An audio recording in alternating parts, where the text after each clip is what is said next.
Hi there, I'm Kerry and we are Kadampa Meditation Centre, Manchester, and we are today in conversation,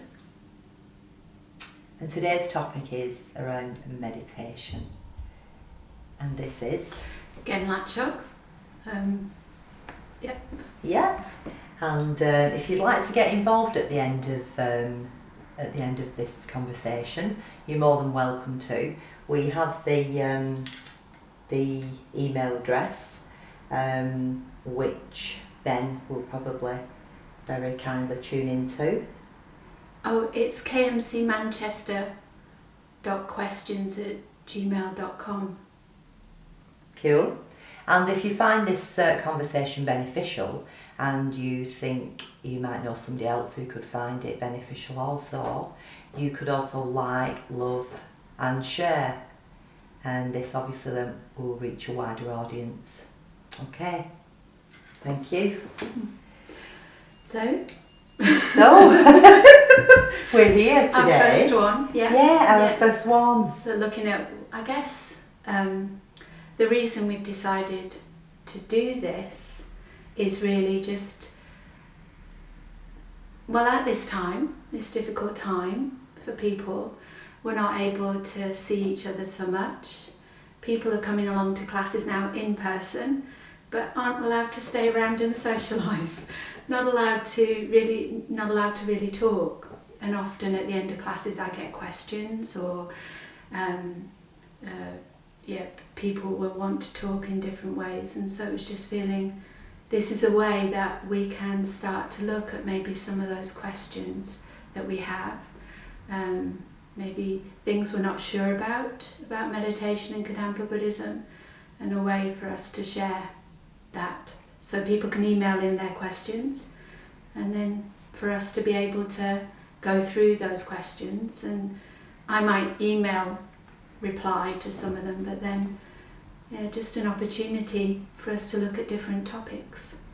So and I think we were having a conversation just the other day really, and this is why this conversation came up, isn't it? How people in general just finding things difficult, without the current situation really. We can usually find things difficult, and maybe we're finding things more difficult in the current situation.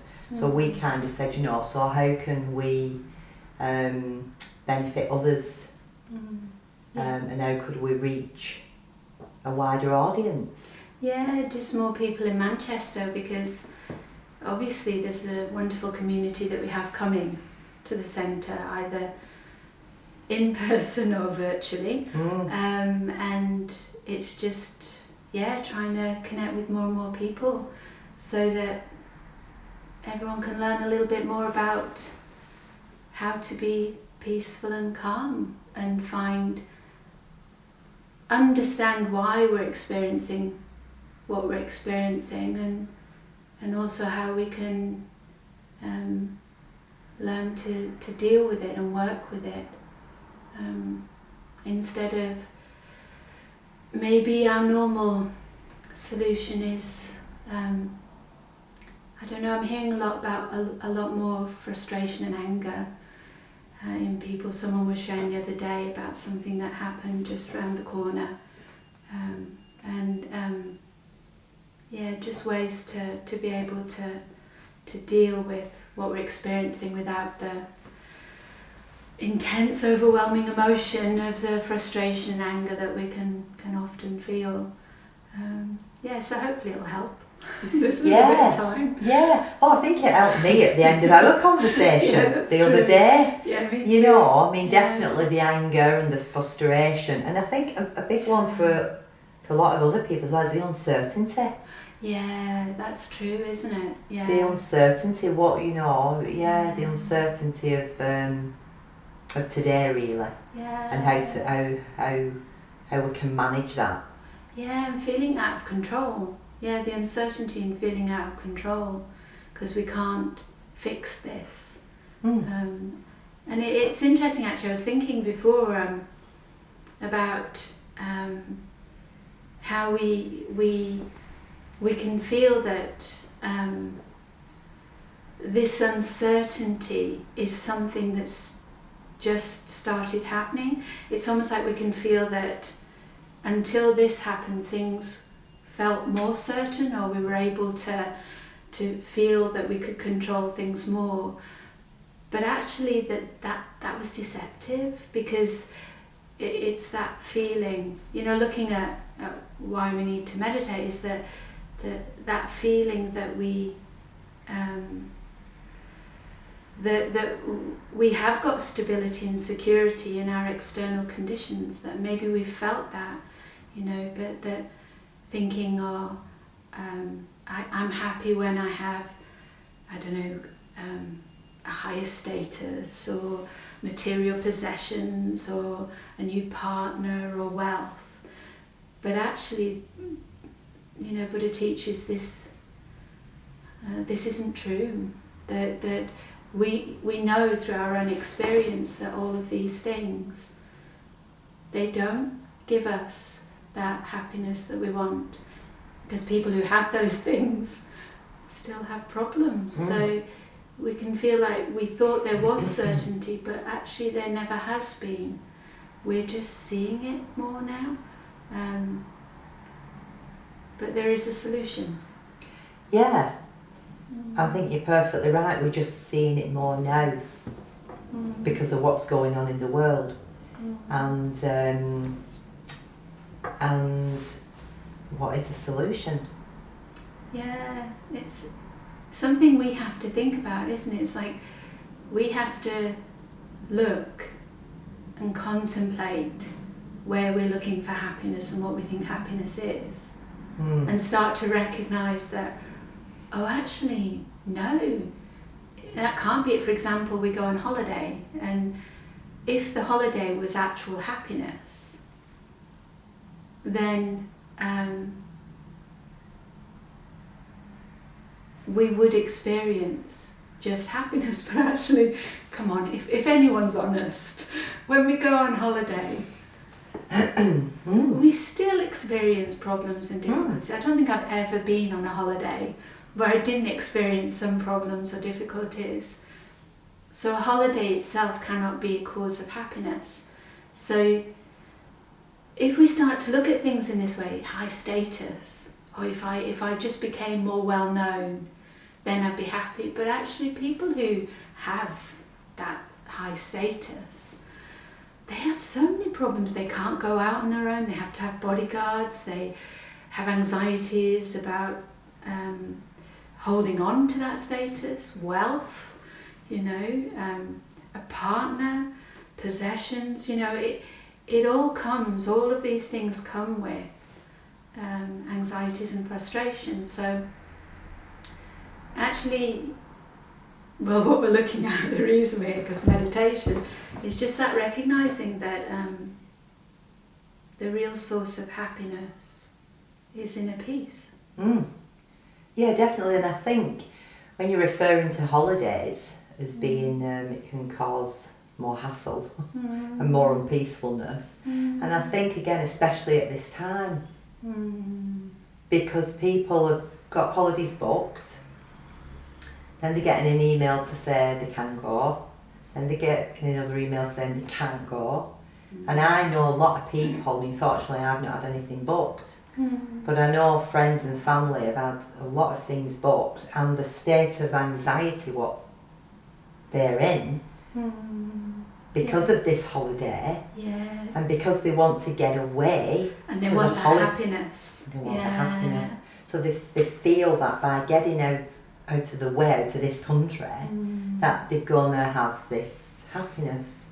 And then you'll see it on the social media site. Once they get there, they're no happier, because they say, oh, we still have to wear a mask, we still have to do this, we still have to do that, because it's the world, it's going on in the world. So and I remember once going on holiday when I first started practicing Buddhism, and a monk at the time was going to a beautiful place in Barbados, and I did find out that there was a Buddhist centre in Barbados at the time. So I said to to the monk who was teaching me at the time, which was Gongchen. And he said to me, I said, I'm going to go and suss the meditation centre out whilst I'm there. I'd love to see it. And he said, oh yeah, that's great. And then I remember him saying, I hadn't been practising long and I didn't just quite get it, what he said. I mean, I get it now. But he said to me, he said, just remember, have a fantastic holiday. He said, but remember you're taking your mind with you. Yeah. So important, isn't it? Yeah. So amazing, because it makes such a difference, because we let go of the expectation and we just recognise actually the holiday itself is not the solution to my problems, because actually if we look, we understand that the cause of my suffering, my problems, is my own unpleasant feelings. That's the cause of my problem. So when someone's planned a holiday to find happiness and then they're seeing, oh, you can go, you can't go, is it going to go on the quarantine list, is this going to happen? And so the mind is unpeaceful, thinking that my happiness is being taken away. But actually what's happening is that we're developing an unpeaceful mind, unpleasant feelings, thinking about all these things. So it's like we're always waiting for happiness, whereas actually developing a peaceful mind is something that we can do right now. Yes. And if we do that, then we'll be happy now. And then whether we go on the holiday or not, we can be okay. And it doesn't mean we don't go on the holiday. It means when we go on the holiday, we're aware, we're taking our mind with us, and that my happiness necessarily depends upon what I'm developing and holding in here. And that's what meditation's all about.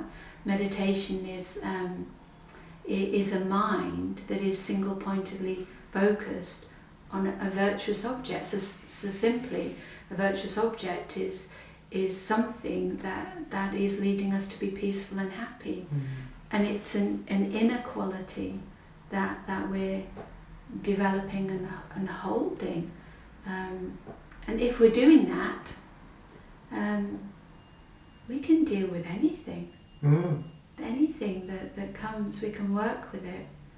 We don't need to become unhappy. So meditation kind of gives us like an inner armour, really, an inner peace. That's a lovely way to think of it, yeah. I suppose, yeah, because I think for myself, if I've ever been looking for something for that happiness, then and obviously I know it's not going to give rise to my happiness everlasting anyway. It might do for a little while. I'm always on my guard. I'm always on my guard, or that, that food's going to put my weight on. That handbag, what I'm going to spend loads of money on, is going to, it's going to be put back to a cupboard, in a couple of weeks' time. So I'm always on my guard. So I suppose when we're practicing meditation and listening to Buddha's teachings, for me, it can give me kind of, an inner armour. I suppose. Yeah, that's a really good way to look at it. It's protecting our mind, isn't it? It's giving us that inner armour, that inner protection, so that whatever we experience, whatever happens, we can learn to. So it's a training. It's like learn to maintain a peaceful experience. I actually just this little bit in here. Put my glasses on. Can't see. Anyway, so this little bit in here that I thought I could read. So this is How to Transform Your Life, and this book you can actually download for free at a website called howtotyl.com. And it says, normally we seek happiness outside ourselves.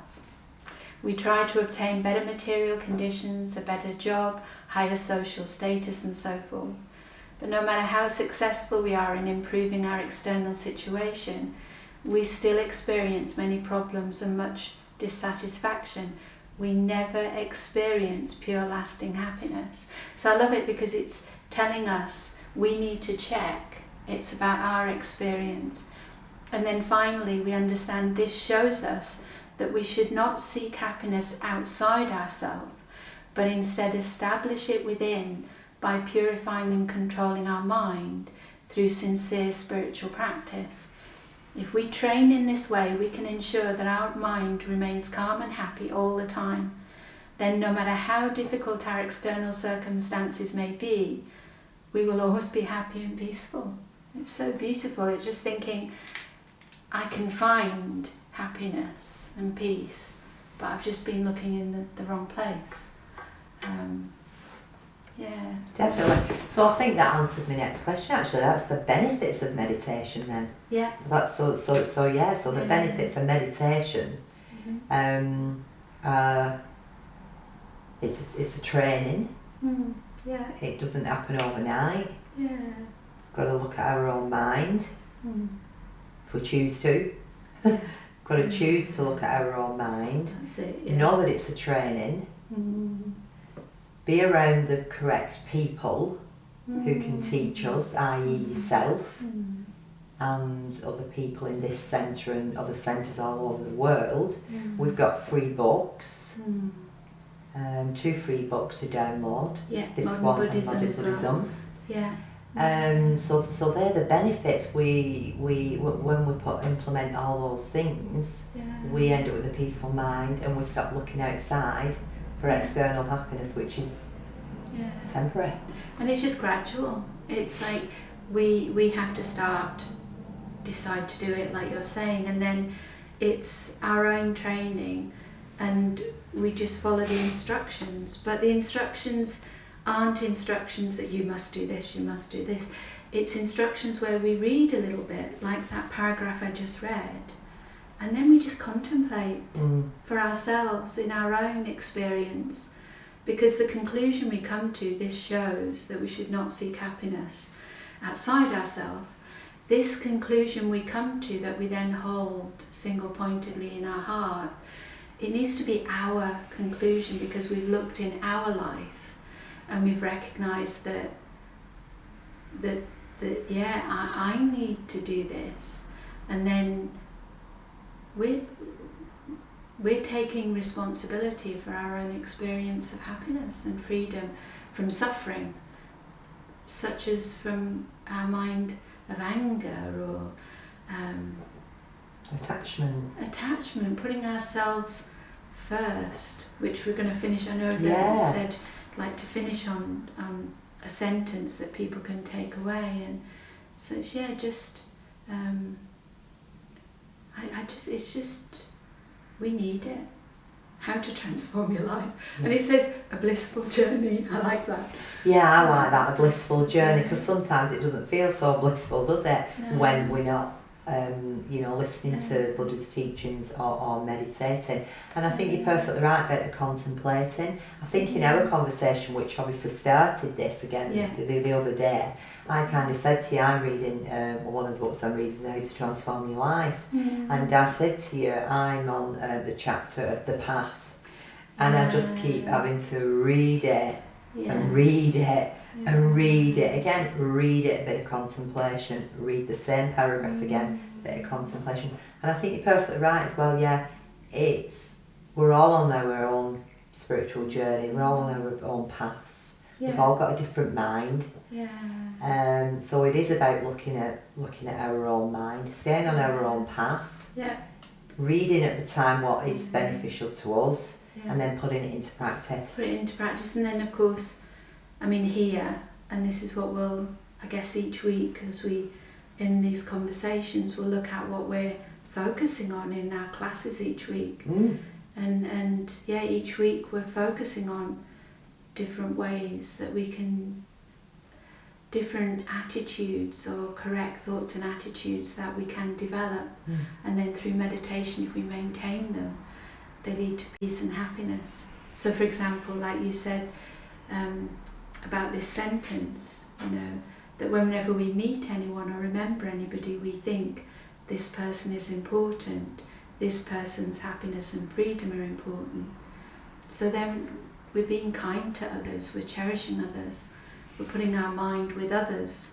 And so this is one topic, and we're looking at this actually a lot at the moment on our Tuesday night classes, and there's all our other classes, this is often a big topic. It's just that having that thought in our mind rather than just blank, or rather than me, what I want this, I want that, I want to do this, I don't want to do that, you know. Instead, just that mind that's thinking, this person's important, their happiness and freedom are important. You know, and if we can have that thought in our mind, then how amazing if we all start to do that. Keep that thought in mind. So yeah, just I think hopefully, well, I think the idea was that maybe that quote then can go on our Facebook page, and that quote can go on our Facebook page, and then people can see it, that little quote, to remember during the week. Oh, this person is important, this person's freedom and happiness are important. Yeah, I think that's fantastic to have that quote on Facebook, so if people forget, i.e. myself, we can just refer back to it. Yeah, yeah. That's cool. So next week, how do you feel about if we do a little meditation? Yeah. To maybe show people, you know, I think we've discussed why it's beneficial, and maybe next week if we could maybe do a 5-minute, couple of minute 5-minute meditation. Perfect, yeah, let's do that. And then also, yeah, if people want to email in their questions to kmcmanchester.questions@gmail.com, we can maybe try and answer some of those. And obviously, we'll only mention a person's first name if they put it after the question, otherwise we won't mention names, but yeah, we can keep just it. first names. But yeah, people want to send in questions to that, and any that we don't answer here, I can email back to them, yeah. So that would be great, yeah, let's do that next week. That'd be great. Okay. So yeah, same time next week. Same time next week. Thank you very much. It's been lovely talking to you. Thank you. Thank you.